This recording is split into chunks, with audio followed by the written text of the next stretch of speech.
Bonjour, c'est Eurydice. En ce samedi 31, qu'est-ce qu'on a pour nous comme énergie avec le Fyodor Pavlov Tarot? Fyodor Pavlov Tarot, qu'est-ce que tu peux nous indiquer sur... Alors, on nous parle du 7 de coupe. Le 7 de coupe, c'est intéressant parce que du coup, on avait un choix à opérer avec le cœur. On avait l'idée de tenir bon, on avait l'idée de transformation. Euh, on a eu l'idée d'avoir plusieurs couches à une affaire un petit peu difficilement démêlable, quelque chose qu'on avait du mal dont on a du mal à se sortir facilement, aisément. Les choses ne sont pas fluides ici et dans les coupes, on est dans cette idée de plusieurs possibilités qui s'offrent à toi.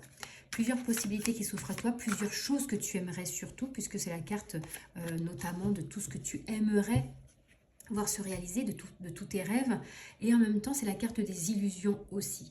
Il y a peut-être des visions que tu as en ce moment, des visions, des choses, en fait des perceptions qui sont de l'ordre de l'illusion, d'autres qui t'appellent particulièrement. On a toute cette sphère-là à explorer, et en face on te parle d'âme.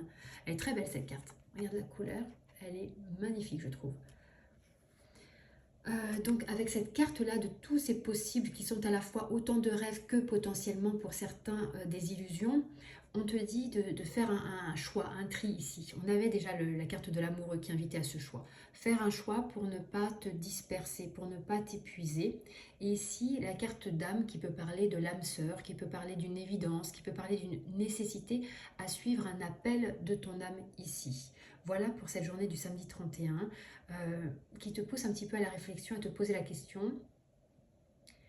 quel est cet espace de ta vie qui est pour toi prioritaire? Parmi toutes ces coupes ici, ces relations, ces liens affectifs, comment est-ce que tu peux réussir à faire un tri, à te contenter toi, parce qu'il ne s'agit pas de contenter tout le monde, mais surtout de commencer par te contenter toi pour pouvoir te rapprocher vraiment de ton centre à toi, pour pouvoir suivre le chemin de ton âme, et éventuellement ça peut parler aussi de rencontre d'âme. Voilà. Je te souhaite une très belle journée, je te dis à bientôt.